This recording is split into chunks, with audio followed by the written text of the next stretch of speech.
الحمد لله وحده والصلاة والسلام على من لا نبي بعده فأعوذ بالله من الشيطان الرجيم بسم الله الرحمن الرحيم وعد الله الذين آمنوا منكم وعملوا الصالحات ليستخلفنهم في الأرض كما استخلف الذين من قبلهم صدق الله العلي العظيم۔ جب گلستاں کو خوں کی ضرورت پڑی سب سے پہلے ہماری ہی گردن کٹی، پھر بھی کہتے ہیں ہم سے یہ اہل چمن، یہ چمن ہے ہمارا تمہارا نہیں۔ ٹل نہ سکتے تھے اگر جنگ میں اڑ جاتے تھے، پاؤں شیروں کے بھی میدان سے اکھڑ جاتے تھے۔ ہم سے سرکش ہوا کوئی تو ہم بگڑ جاتے تھے، تیغ کیا چیز ہے ہم توپ سے بھی لڑ جاتے تھے۔ سرفروشی کی تمنا اب ہمارے دل میں ہے، دیکھنا ہے زور کتنا بازوئے قاتل میں ہے۔ وقت آنے دے بتا دیں گے تجھے اے آسماں، ہم ابھی سے کیوں کہیں کیا ہمارے دل میں ہے۔ معزز سامعین کرام، آج میں آپ حضرات کو بتلاؤں گا مدارس اسلامیہ ہند نے جہالت و ناخواندگی کی دلدل میں پھنسی ہوئی انسانیت کو علوم و فنون کی تعلیم و اشاعت اور ملت اسلامیہ کی دینی اور ملی قیادت و رہنمائی کا فریضہ ہی انجام نہیں دیا ہے، بلکہ ملک و ملت کے وسیع تر مفادات میں بھی مدرسوں کی خدمات بڑی روشن ہیں۔ بالخصوص برطانوی سامراج کے ظلم و استبداد اور غلامی و محکومی سے نجات دلانے اور ابنائے وطن کو عروس حریت سے ہمکنار کرانے میں مدارس اسلامیہ اور ان کے قائدین کی قربانیاں آب زر سے لکھی جانے کے قابل ہیں۔ میرے پیارے عزیزو، وہ مدارس اسلامیہ کے جانباز علماء کرام ہی تو تھے جنہوں نے ملک میں آزادی کا تصور اس وقت پھونکا جب عام طور پر دیگر لوگ خواب غفلت میں مست تھے، آزادی کی ضرورت و اہمیت سے نابلد اور احساس غلامی سے بھی عاری تھے۔ اسی دریا سے اٹھتی ہے وہ موجے تند جولا بھی، نہنگوں کے نشے من جس سے ہوتے ہیں تہ و بالا۔ ملت اسلامیہ کے غیور نوجوانوں، مگر یہ بھی بڑا قومی المیہ ہے کہ 15 اگست کے تاریخ ساز اور یادگار قومی دن کے مبارک و مسعود موقع پر جب مجاہدین آزادی کی قربانیوں کو یاد کیا جاتا ہے، ان کو خراج عقیدت پیش کیا جاتا ہے، تو ان علماء کرام اور مجاہدین حریت کو اکثر نظر انداز کر دیا جاتا ہے جنہوں نے ملک کی آزادی کی خاطر قید و بند کی صعوبتیں برداشت کی، مالٹا اور کالا پانی میں ہر طرح کی اذیتیں جھیلی اور جانثاری اور سرفروشی کی ایسی مثال قائم کی تھی جس کی نظیر ملنا بہت مشکل ہے۔ آج ہم سے پوچھا جاتا ہے کہ اے مسلمانوں، تم نے ملک ہندوستان کے لیے کیا کیا؟ میں ان جاہلوں اور ظالموں سے اور تاریخ سے ناواقف لوگوں سے کہنا چاہتا ہوں کہ ہم نے اس ملک ہندوستان کے لیے کیا کیا ہے؟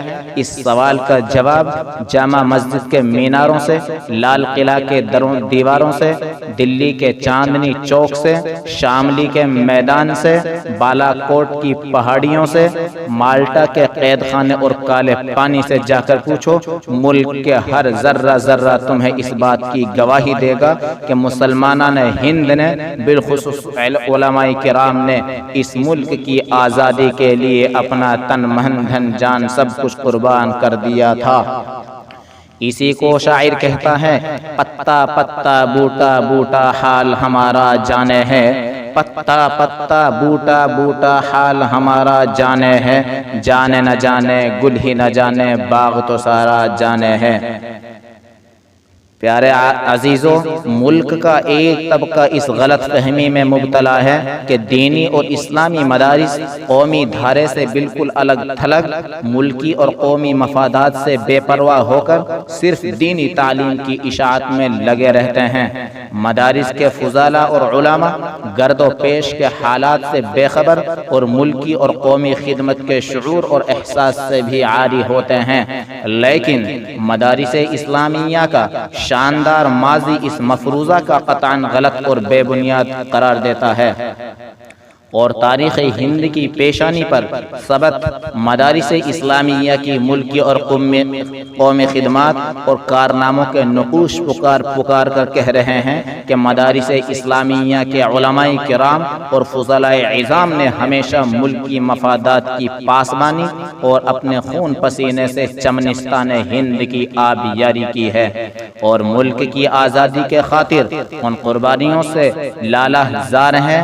چنانچہ ان ہزاروں علماء کرام اور مجاہدین آزادی کی ایک لمبی فہرست ہے جنہوں نے آزادی کے خاطر ہر طرح کی قربانیاں پیش کی اور قائدانہ رول ادا کیا، خصوصاً حضرت مولانا شاہ ولی اللہ دہلوی رحمۃ اللہ علیہ، حضرت مولانا شاہ عبدالعزیز دہلوی رحمۃ اللہ علیہ، مولانا سید اسماعیل شہید دہلوی رحمۃ اللہ علیہ، مولانا قاسم نانوتوی رحمۃ اللہ علیہ، مولانا رشید احمد گنگوہی رحمۃ اللہ علیہ، مولانا میاں دہلوی رحمۃ اللہ علیہ، مولانا عطاء اللہ شاہ بخاری رحمۃ اللہ علیہ وغیرہ وغیرہ۔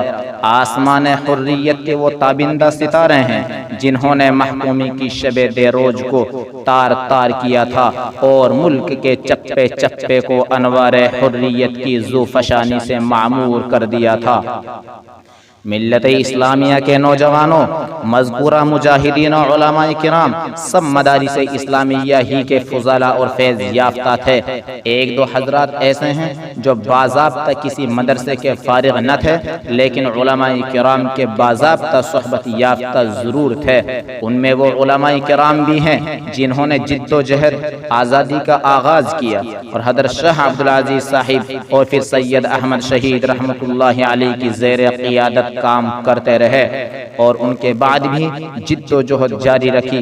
وہ علماء کرام ہی ہیں جنہوں نے 1857 کی جنگ آزادی میں بنفس نفیس شرکت فرمائی۔ پھر وہ علماء کرام ہیں جو زعیم حریت شیخ الہند مولانا محمود حسن دیوبندی اور امام الہند مولانا ابو الکلام کی زیر قیادت جنگ آزادی میں شریک رہے۔ ان حضرات کی قربانیوں کی ایک جھلک پیش کرنے کے لیے ہمیں سلسلہ وار واقعات پر ایک نظر ڈالنی ہوگی۔ 16ویں صدی عیسوی کے ختم ہوتے ہوتے انگلستانی سوداگر ہندوستان پہنچ چکے تھے، اور 1601 عیسوی میں ملکہ ایلزبیتھ کی اجازت سے 100 تاجروں نے 30,000 پاؤنڈ کی خطیر رقم لگا کر ایک تجارتی ادارہ ایسٹ انڈیا کمپنی کے نام سے قائم کیا تھا۔ مغربی بنگال کو کمپنی نے اپنا مرکز بنایا اور 150 سال تک اپنی تمام تر توجہ صرف تجارت پر مرکوز رکھی، لیکن جب حضرت اورنگزیب رحمۃ اللہ علیہ اور معظم شاہ کے بعد مغلیہ حکومت کی بنیادیں کمزور پڑ گئی اور ملک میں انارکی اور طوائف الملوک کا دورہ شروع ہوا، تو ایسٹ انڈیا کمپنی نے اپنا مکھوٹا اتار پھینکا اور نظام حکومت میں مداخلت شروع کر دی۔ میرے پیارے عزیزوں، کمپنی والوں کی جنگ سپاہیوں کی جنگ نہ تھی بلکہ تاجروں کی جنگ تھی۔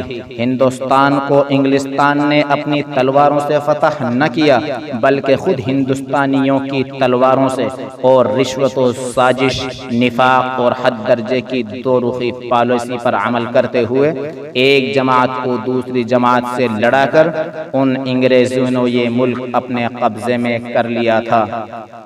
ملت اسلامیہ کے غیور نوجوانوں، ملک میں ایسٹ انڈیا کمپنی کے پھیلتے ہوئے حال اور بڑھتے ہوئے اثر و رسوخ کو سب سے پہلے اگر کسی نے محسوس کیا تو وہ حضرت مولانا شاہ ولی اللہ محدث دہلوی رحمۃ اللہ علیہ کی عبقری شخصیت تھی۔ آپ نے پوری دور اندیشی کے ساتھ اصلاح کے اصول بیان کیے، طریقہ کار کی نشاندہی فرمائی، اور باشندگان وطن کے بنیادی حقوق پامال کرنے والے والے نظام حکومت کو درہم برہم کر دینے کی تلقین کی اور اس کے لیے طاقت کے استعمال پر بھی زور دیا۔ ان کے متعین کردہ نقشہ راہ کے مطابق ان کے فرزند اکبر حضرت شاہ عبدالعزیز محدث دہلوی رحمۃ اللہ علیہ نے برطانوی استعمار کے خلاف جد و جہد کا منظم آغاز کیا۔ انگریزوں کے خلاف تاریخ ساز فتویٰ صادر فرمایا اور ملک کے دارالحرب ہونے کا اعلان کیا، جو انگریز کے خلاف اعلان جہاد کے مترادف تھا۔ یہ فتویٰ جنگل کی آگ کی طرح ملک کے کونے کونے میں پہنچ گیا۔ 1818 میں عوام کی ذہن سازی کے لیے مولانا سید احمد شہید، مولانا اسماعیل دہلوی رحمۃ اللہ علیہ اور مولانا عبدالحی بڑھانوی کی مشاورت میں ایک جماعت تشکیل دی گئی، جس نے ملک کے اطراف میں پہنچ کر دینی اور سیاسی بیداری پیدا کی۔ پھر انگریزوں سے جہاد کے لیے 1820 میں مولانا سید احمد شہید رائے بریلوی رحمۃ اللہ علیہ کی قیادت میں مجاہدین کو روانہ کیا گیا۔ انہوں نے جنگی خصوصیات کی بنا پر جہاد کا مرکز صوبہ سرحد کو بنا لیا۔ دوستو، 1857 کی جنگ آزادی میں علماء کرام نے باقاعدہ جنگ میں حصہ لیا۔ یہ علماء کرام حضرت شاہ ولی اللہ محدث دہلوی رحمۃ اللہ علیہ، حضرت شاہ عبدالعزیز محدث دہلوی رحمۃ اللہ علیہ وغیرہ، یہ سلسلۃ الذہب کی سنہری کڑی تھے۔ اس جنگ کے لیے علماء کرام نے عوام کو جہاد کی ترغیب دلانے کے لیے ملک کے طول و عرض میں وعظ و تقریر کا بازار گرم کر دیا اور جہاد پر ابھارنے کا فریضہ انجام دیا۔ نیز ایک متفقہ فتویٰ جاری کر کے انگریزوں سے جہاد کو فرض عین قرار دیا۔ اس فتوے نے جلتے پر تیل کا کام کیا اور پورے ملک میں آزادی کی آگ بھڑک اٹھی۔ اکابر علماء دیوبند نے شاملی کے میدان میں جہاد میں خود شرکت کی۔ حضرت مولانا قاسم نانوتوی رحمۃ اللہ علیہ، حضرت مولانا رشید احمد گنگوہی رحمۃ اللہ علیہ اور حضرت ضامن شہید نے حضرت سید الطائفہ حاجی امداد اللہ مہاجر مکی کے ہاتھ پر بیعت جہاد کی۔ میرے پیارے عزیزو، 1857 کی جنگ آزادی مختلف وجوہ و اسباب کی بنا پر ناکام رہی اور آزادی کے متوالوں پر ہولناک مظالم کے پہاڑ توڑے گئے۔ ان میں مسلمان اور بطور خاص علماء انگریزوں کے مشق ستم کا نشانہ بنے، اس لیے کہ انہوں نے حکومت مسلمانوں سے چھینی تھی اور علماء کرام نے ان کے خلاف فتویٰ دے کر جہاد کا اعلان عام کر دیا تھا۔ چنانچہ 1857 سے 14 برس پہلے ہی گورنر جنرل ہند نے یہ کہہ دیا تھا کہ مسلمان بنیادی طور پر ہمارے مخالف ہیں۔ اس جنگ کے اندر 2 لاکھ مسلمانوں کو شہید کیا گیا، جن میں 51,500 علماء کرام تھے۔ انگریز علماء کے اتنے دشمن تھے کہ داڑھی اور لمبے کرتے والوں کو دیکھتے ہی پھانسیاں دے دیتے تھے۔ ایڈورڈ ٹامسن نے شہادت دی ہے کہ صرف دہلی میں 500 علماء کو پھانسی دی گئی۔ میرے پیارے عزیزوں، دہلی، کلکتہ، لاہور، بمبئی، پٹنہ، امبالہ، الہ آباد، لکھنؤ، سہارنپور، شاملی اور ملک کے چپے چپے پر مسلمان اور دیگر مظلوم ہندوستانیوں کی لاشیں نظر آ رہی تھی۔ علماء کرام کو زندہ خنزیر کی کھالوں میں سی دیا جاتا تھا، پھر نظر آتش کر دیا جاتا تھا۔ کبھی ان کے بدن پر خنزیر کی چربی مل دی جاتی تھی، پھر زندہ جلا دیا جاتا تھا۔ اسی جنگ میں ناکامی کی بنیادی وجہ افراد و وسائل کی قلت اور تنظیم کی کمی تھی۔ اس لیے اکابر دیوبند نے غور و خوض کے بعد دیوبند میں دارالعلوم کی بنیاد رکھی۔ میرے پیارے عزیزو، اس موقع پر شیخ الاسلام مولانا حسین احمد مدنی کو سلام و عقیدت پیش کرنا بھی ضروری ہے۔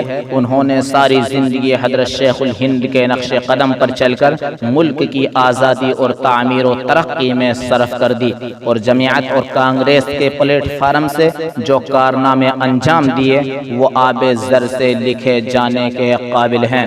جمعیت علماء ہند کے اجلاس عام میں یہ طے کیا گیا کہ گورنمنٹ برطانیہ کے ساتھ موالات و نصرت کے تمام تعلقات اور حفاظت اور اعجازی عہدے چھوڑ دیے جائیں، کونسلوں کی ممبری ترک کر دی جائے، دشمنان دین کالجوں میں سرکاری امداد قبول نہ کی جائے، دشمنان دین انگریزوں کو تجارتی نفع نہ پہنچایا جائے، اسکولوں اور کالجوں میں سرکاری امداد قبول نہ کی جائے، دشمنان دین کی فوج میں ملازمت کو حرام سمجھا جائے، سرکاری عدالتوں میں مقدمات نہ لے جائے جائیں۔ میرے پیارے عزیزو، جمعیت کے پلیٹ فارم سے اور جن اکابر علماء نے آزادی اور پھر ملک کی تعمیر و ترقی میں روشن خدمات انجام دی، ان میں مولانا عبد الباری فرنگی محلی، مولانا ابو الکلام آزاد، مفتی کفایت اللہ دہلوی، مولانا سجاد بہاری، مولانا سید سلیمان ندوی، علامہ انور شاہ کشمیری، مولانا شبیر احمد عثمانی، شاہ معین الدین اجمیری وغیرہ شامل تھے۔ اس بزم جنوں کے دیوانے ہر راہ سے پہنچے یزداں تک، اس بزم جنوں کے دیوانے ہر راہ سے پہنچے یزداں تک، ہیں عام ہمارے افسانے دیوار چمن سے زندہ تک۔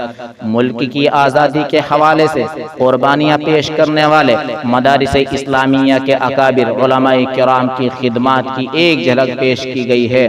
میرے پیارے بھائیوں، جب پڑا وقت گلستاں کو خوں ہم نے دیا، جب پڑا وقت گلستاں کو خوں ہم نے دیا، بہار آئی تو کہتے ہیں تیرا کام نہیں۔ آج ہم سے پوچھا جاتا ہے کہ ملک ہندوستان سے تم رہنے والے ہو تو تمہارے پاس کیا ثبوت ہے، کیا سرٹیفکیٹ ہے؟ علامہ اقبال نے کہا تھا، سارے جہاں سے اچھا ہندوستاں ہمارا، ہم بلبل کے ہیں اس کی یہ گلستاں ہمارا۔ ہم سے ہندوستانی ہونے پر ثبوت مانگنے والوں، اشفاق اللہ کو جب تختہ دار پر انگریزوں نے چڑھایا تھا تو اشفاق اللہ سے پوچھا تھا، تمہاری آخری خواہش کیا ہے؟ وہ تمہاری پوری کی جائے گی۔ اشفاق اللہ نے کہا، کچھ آرزو نہیں ہے، گر آرزو تو یہ ہے، لا کے ذرا سی رکھ دو خواب کے کفن وطن میں۔ اسی لیے راحت اندوری نے کہا تھا، سبھی کا خون شامل ہے یہاں کی مٹی میں، کسی کے باپ کا ہندوستان تھوڑی ہے۔ بس میں آخر میں یہی کہنا چاہتا ہوں، ہمیں بھی یاد رکھیں جب لکھیں تاریخ گلشن کی، ہمیں بھی یاد رکھیں جب لکھیں تاریخ گلشن کی، کہ ہم نے بھی جلایا ہے چمن میں آشیاں اپنا۔ السلام علیکم ورحمۃ اللہ وبرکاتہ۔